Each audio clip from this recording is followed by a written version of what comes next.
Đây là cái gì ạ? Nhưng mà một yêu cầu đấy.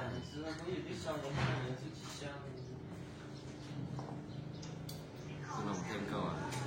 Mà sẽ Quán chín này, cho nhiều lo luôn cái hay nó không phải sống nữa.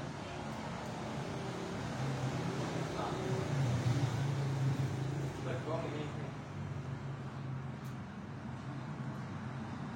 Này. Bật có là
chả không khâu thôi ha.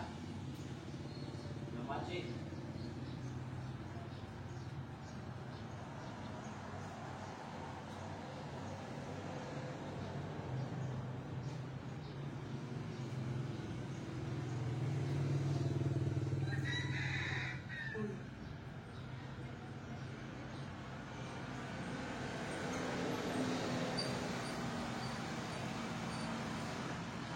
Đây nó phải để xỉ điện.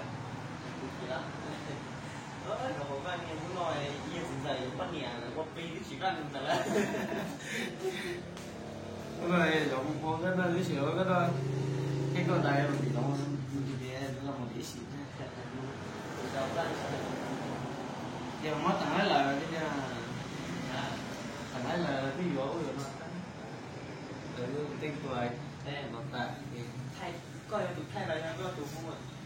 Rồi đồ số hạt là cái số hạt.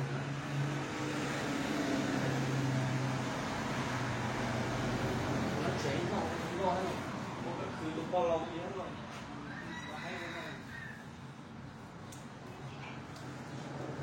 Có hồ chí nè.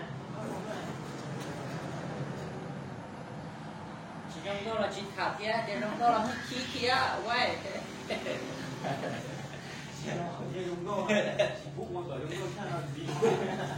Giờ lái rồi, bây giờ nữa chỉ trong câu là để chỉ nhẹ, trong câu là để chỉ khí hết này, vẫn chả được nè được.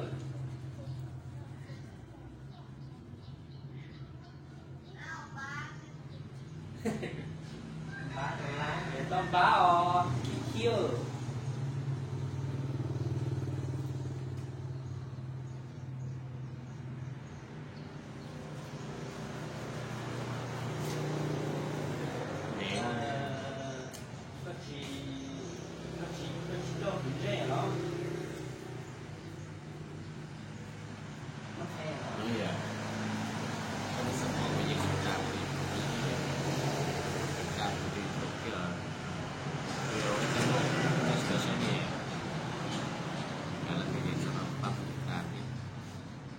Xe đâu cái gì à?